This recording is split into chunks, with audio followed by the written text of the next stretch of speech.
بسم اللہ الرحمن الرحیم۔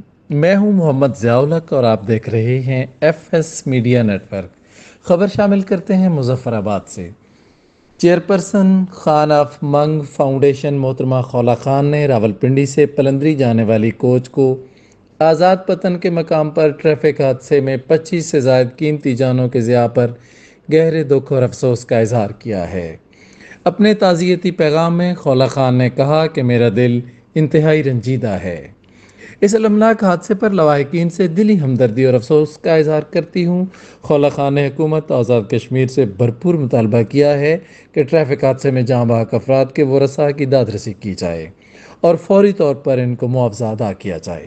خولا خان نے دعا کی کہ اللہ تعالیٰ اس سانحے میں شہید ہونے والوں کے درجات بلند فرمائے اور شہداء کے پیاروں کو صبر جمیل عطا فرمائے۔